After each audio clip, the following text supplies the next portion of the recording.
How we doing, everyone? Hey, doing well. Good to see you, my friend. Absolutely. So the festivities are over. It's a brand new year, so we just wanted to come in fresh, come in strong. My section, I'm going to be going over some tried and true stuff that we've talked about 1,000 times, and we need to talk about 1,001 because it's that important of a document. It is a form that is by far the most important form that you'll ever see. It is the information about broker services form. This form, guys, if you do not have it and Shrek audits you, you're done. It's over. You are getting fines beyond belief.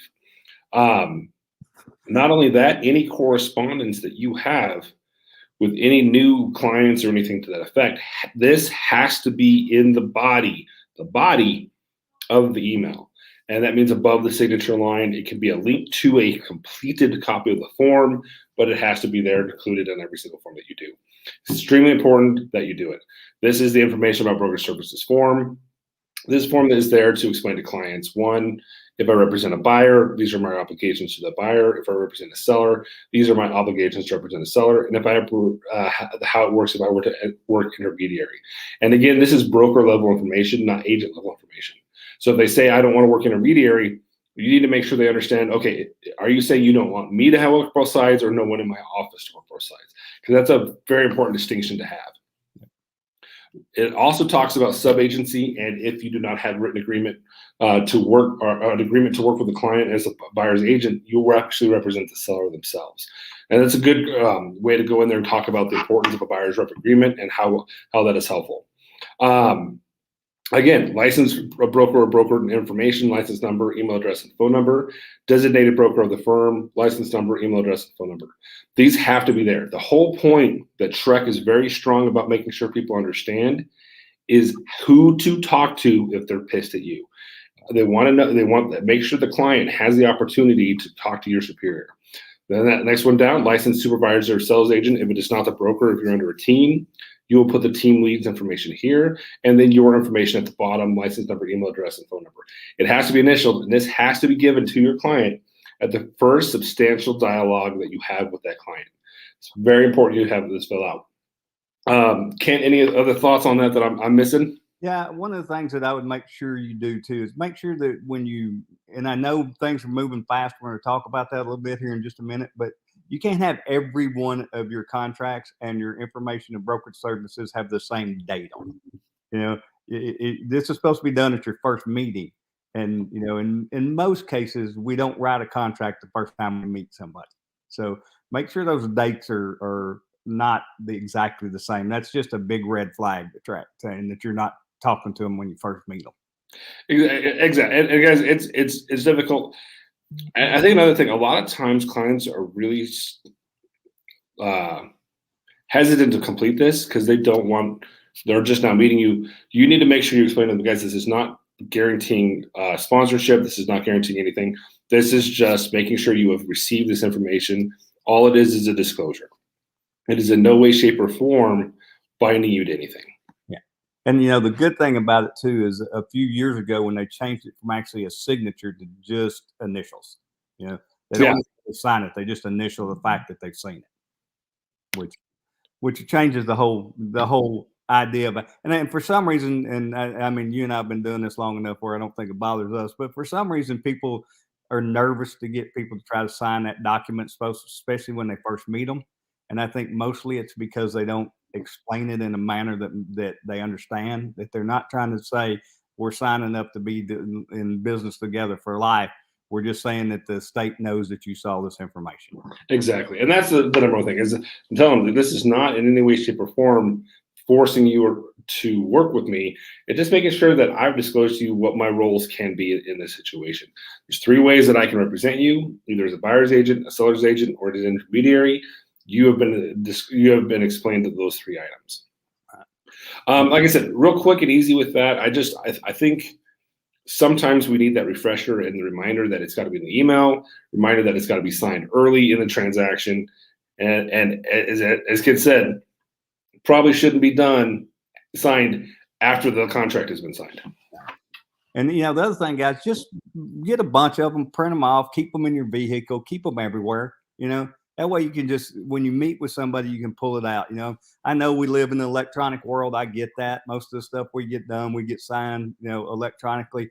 But there's nothing wrong with laying a piece of paper down in front of somebody when you first meet them and have them initial that off on the countertop in the house you're showing or wherever you are. You got to get it done. And if you just get it done and get it over with, I know it seems like you're one of those things where you're eating a live frog, the first and hardest thing you got to do every day. It's not that hard. just say, hey, go in here. Here's what we do. Here's how it works. Just initial it. So if the state ever asks me, they know you and I had this conversation, and it's that simple. Exactly. Yeah. And it has to be done. And don't make it harder than it needs to be. There's no reason to. Yeah. And the sad thing is your broker, Andrew, your super, they can't defend you if you don't do it. I mean, if you don't have it, it's not done. There's no way for them to be able to defend you. So, be sure that we get that fixed and taken care of. So, yeah, I think I like it, my friend. So you're up, sir. All right. So today I just, we're going into a new year. Happy New Year to everybody. I'm glad you guys get to hang out with us today. We're going to talk about, winning in today's marketplace. So I'm going to give you 3 basic secrets that I believe will help you get rolling and get your new year started off properly. So, the number one thing, and we talked a little bit about already, is that you have to have conversations with your clients, right? They have to understand how this market works. You need to be the one that's educating them on what's going to happen out there when we go and look at houses or we list their home, right? Some of these people haven't listed a home in 10 or 15 years, and it was a completely different market at that time. I mean, the last time I personally listed a house and sold it, it was the average listing was 18 months. Okay, think about that. There's agents that have been in the business that have never seen even a junker sit for 18 months, right? And that was average when I started. So that was a different conversation than what I'd have today with someone, right? So I got to make sure that my first thing when I sit down with them or I get on the phone with them is we have the conversation and make them understand the marketplace from the standpoint of them being a buyer or them being a seller. There's nothing more overwhelming to a seller than for you to say, all right, we're going to list this thing on Thursday. Friday through Sunday, there's probably going to be 50 couples or families that walk through your house. I mean, that's overwhelming, right? I mean, but as long as they understand that's what's going to happen, then they don't get quite as overwhelmed. So you need to be making sure you're having those conversations. Just tell them, the smartest thing you can do is just leave, be gone for the weekend. Let's get this thing knocked out and done. But if you don't have that conversation with them, they're not going to do it. So make sure you do that. So that takes me to point number 1, and that's consistent contact and connection with your clients and your workers. You want to make sure the people that you're talking to, that you're doing business with, not only your clients, but also your team. Your lender that's out there, your inspector that's out there. You need to be having constant contact and constant connection with those people to make sure that they know what's going on, when things need to be done, what timelines look like. This is one of those first key elements in getting yourself in a position to be able to work by referral and have people go out there. When you communicate very well and you work on that communication piece on a regular basis with your clients and all your vendors, people are going to recommend you, and I'm going to tell you, there's no better person to work with than somebody that's been referred to you, because your customer is so happy with what you did and how you work. It changes the whole dynamic. If any of you have ever worked, and I know most of you have, because we all wound up there at one point in time or another, having to work something that came in off an internet lead or something like that, we got to get everybody to know 3 things. Can I trust you? Are you good at your job? And do you care about me? Okay. It's a difficult thing to get somebody that you've never met, that you picked up a lead off the internet to get where they can trust you. But if your friend or a family member refers you to them, okay, that's gone. They already trust you. Right. And so that makes it at least a third easier to get done than it was when it started. So absolutely keep that in mind, have those connections. There's nothing wrong. I'm a big fan of handwritten notes. Anybody I do stuff with, I send a handwritten note to. If they do something to help my business, I'm going to do something to help them, and I communicate with them that way. A lot of people, that's one of those things again that they know you had to take time out of your day and your schedule to think about doing something for them. And so that's just a great way to connect with people. And when you're doing that, and to keep that connection good, when somebody gives you a referral, send them something right then. Make them understand that, and it doesn't have to be much. A Starbucks $5 Starbucks gift card or Sonic gift card. If Andrew gave me one, I guarantee you he'd get a gift card so he could buy him a big old glass of tea at Sonic.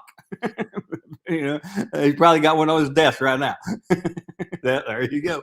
So that's the referral. That's what I would send him, and he'd remember that, right? And that's all I'm looking to do is just reinforce that behavior of, if I do something for Kent, Kent's going to do something for me. And I think what you said is so valuable is the setting expectations. Right. I think if we do a good job of setting expectations early, it makes everything else so much easier to fall into play. Remember, the biggest issue we have is we do this every day. Your average buyer and seller doesn't. No. So they are not prepared for what's going on. They did this 9 years ago, and 9 years ago, it was completely different. So everything they know is useless. Yeah. We've got to make sure we set those expectations early, and we prepare them for what's going to happen. That's why we are what we are. And think about what the contract looked like 9 years ago versus what it looks like today. I mean, the last time they saw a contract is like, man, I signed one page and we were done.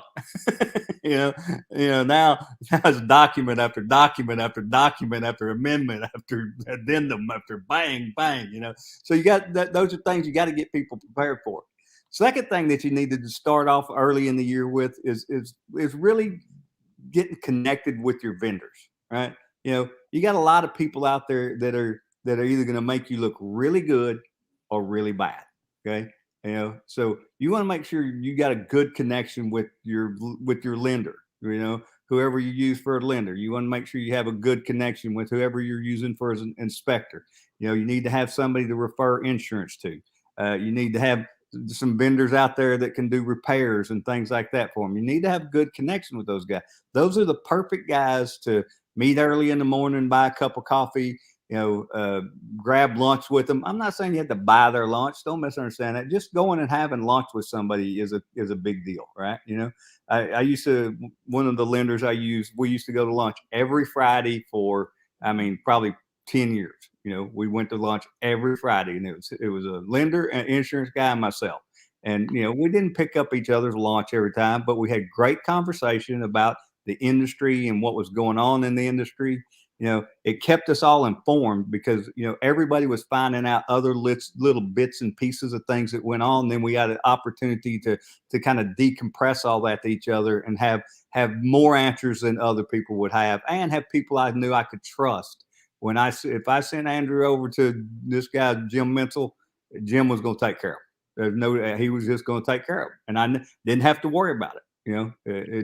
When I sent him, I knew he was going to tell people, that I knew what I was doing. I've already told him that he knows what he's doing, and we both had each other's back. And you got to have that kind of relationship with your teammates that you're out there working with. So take the time to, handwrite them a note, but really take the time to spend 10, 15 minutes a month with them. It doesn't have to be hours and hours, hook up for some coffee on the way, everybody out to doing their day's business.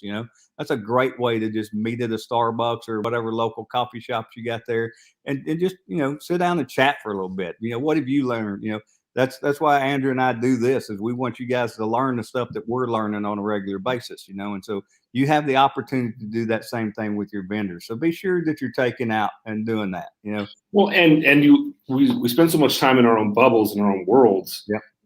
It's easy to blame the title company. It's easy to blame the lender. Mm-hmm. What are they seeing? What issues are they having? And you can have that frank conversation. Absolutely. What could I do to make your job easier so we can close earlier? Absolutely. And what you'll find, that's a good point, and title companies is one of the things that I think is critical. And now I never really got in big fights over title companies because they all got the same thing and all basically had the same fees. So I really wouldn't argue unless it was inconvenient for both the parties signing the contract. That we try to. I always want that to be convenient for them, but I'd also always have a conversation with them. And I'd stay consistently having that conversation throughout the transaction because what I wanted to know was, is my buyer or is my seller giving you the information that you're asking for in a timely manner?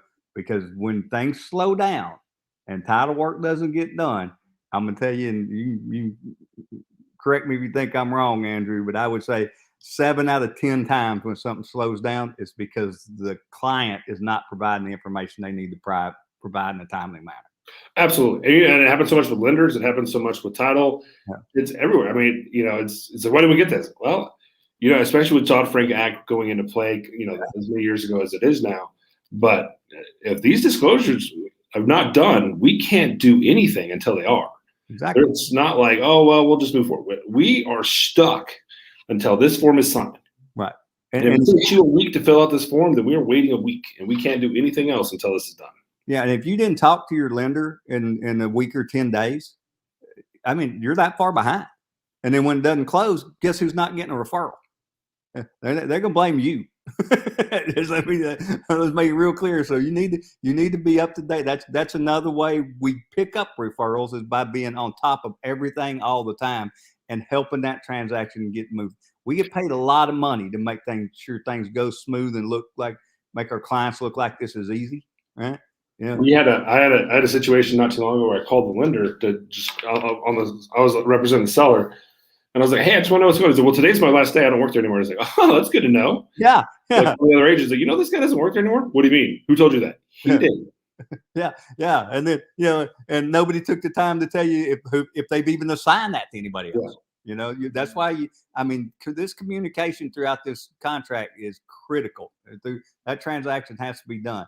Another thing I want you guys to think about doing, is just making sure, once or twice a year, you need to go out and have some kind of little event for your past clients, right? People that have actually done business with you, right? People that have people you've been through the blood and the mud and the guts with, how hard is it to go to a park somewhere and cook them all a hot dog and give them some iced tea and just have time to just socialize? It's not that difficult to do. We get so busy we don't do it, right? That needs to be on your schedule, and you need to do it a couple times a year. We always do something the 4th of July where our office sits. We bring in little metal bleachers, and you can watch the fireworks show, and you can see it perfect from the driveway of our office. So it's a great place to do. And we do that on the 4th of July, right? And that one's really inexpensive to do. We have some hot dogs and hamburgers and just get it done. It costs hardly anything. And then every November, the Monday before Thanksgiving, we give all of our past clients not a pecan, a pumpkin pie, right? And people will. It's amazing how much people appreciate that pumpkin pie, right? Oh, yeah. I can go back and show you statistics from where we had people that after they got the pumpkin pie, we'd increase referrals by 3 to 5 people a year on that person. I mean, it's nuts, guys. So make sure you're doing that little kind of stuff. Next thing is, exceptional service and care. I mean, that's kind of what we've been talking about the whole time. But we have got to be the educator in this situation to make sure we're doing that. We've got to make sure that we're the one that's communicating, and then we got to follow through on everything that comes up. Follow through on it. I used to do every Friday morning back when we could hold listings for a while. You wind up with 8 or 10 of them sitting in your lap. Every Friday morning I used to call that, whether anything was happening or not. I'd pick the phone up and I'd call that listing and say, "Here's what's going on this week. Here's what we've done." As long as you're doing it every week and they know it's going to happen. And I've told them it was going to happen when we first start. So you got to do what you say. Right? Then when it comes time, if you ever get back to that situation where we have to do price reductions or anything like that, it's a whole lot easier to do it when you've talked to them every Friday than when you haven't talked to them in 2 months. I'm just telling you. So just keep it simple and make sure that you're doing that. Make sure you're following through. Well, and I think what you say, and I'm the biggest believer in this: under promise and over deliver. Every time. And I'm gonna, I teach at the real estate academy. I taught yesterday at the real estate academy, and I always ask the same question: are we gonna take quick breaks and leave early, or long breaks and leave on time? They said short breaks, leave early. I said, okay. Yeah. We're supposed to be out of here at 12:30. We will be out of here at 12:28. Right. Because if I tell you 12:28 and you get out of here at 12:10, I'm a rock star. Absolutely. If I tell you 12:15 and you get out of here at 12:20, I'm a piece of garbage. Right. Even though you're still out early. Exactly. That's exactly right. So, and here's the other thing, guys. When you and a lot of you guys are a little newer that watch us and are learning with us. So here's the thing: if you need help, get help. Don't sit. There's too many people out there that are involved with you that have a vested interest in what you're doing. For you not to pick the phone up and go, "Hey, Kent, I don't really know what to do in this situation. What would you do? How would you do?" Just get the help, guys. Make sure when you're out there, there's nothing wrong with asking somebody for help. Here's the thing: when I was managing an office, I'd much rather you ask me for help so I didn't have to fix it afterwards. I tell people all the time, I'd rather spend 5 minutes fixing it, telling you how to fix it, to solve it, than 6 hours fixing the problem later. Absolutely. So when you're out there, you have the help. It's there available to you. Make sure that you go out and get it, and come to these trainings, guys. I mean, sometimes you'll go and say, "Well, I knew all that," but if you learned one thing that made that transaction be smoother or got you one more referral a year, just think if you could get one referral a year from half of the houses you sell, that would double most of y'all's business. That's just the reality of it. The math just works right now. I know that's not all of you, but the majority of agents, if they're doing 15, 20, 30 deals a year, you get one more referral from half the people you did that with, you just increase your business by at least 50%. Right? So that's nuts, man. That's big money to you and your family and to everybody that you're around. So keep that in mind. Keep coming and learning from us. So 3 things we got to remember is, number 1, constant contact and connection. Always stay connected. Always stay in contact with everybody. Exceptional service and care. Make sure that we're educating, we're training, we're talking to those people all the time. They know exactly who we are and what we're doing and what our role is for them. So keep that education piece and that communication piece in place there.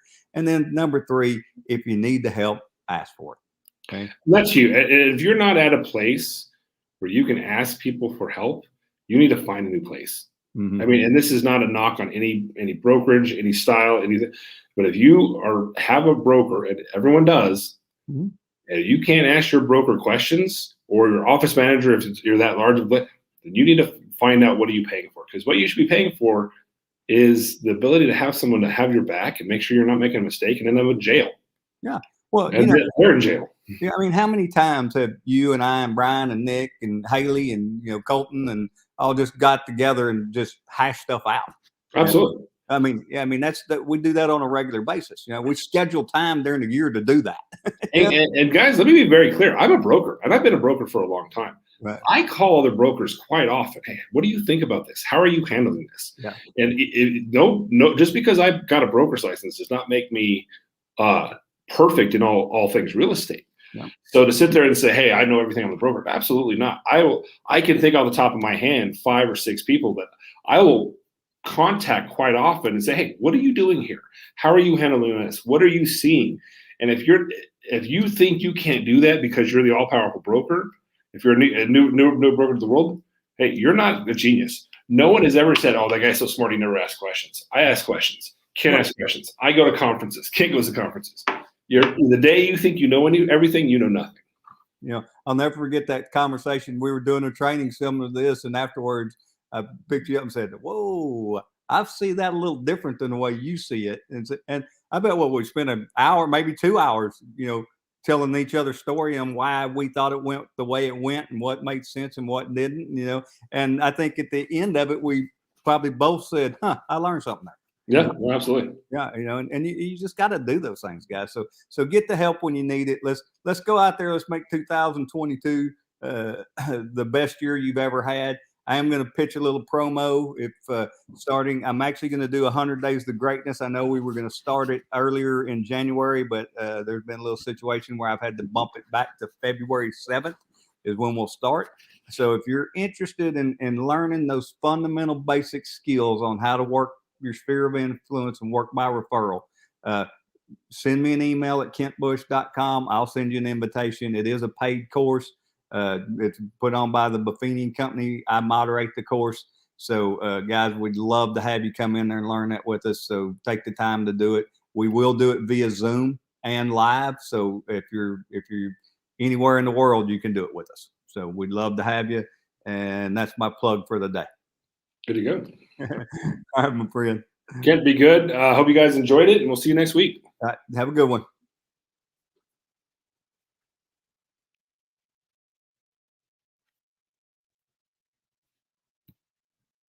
All right, guys, I'm out.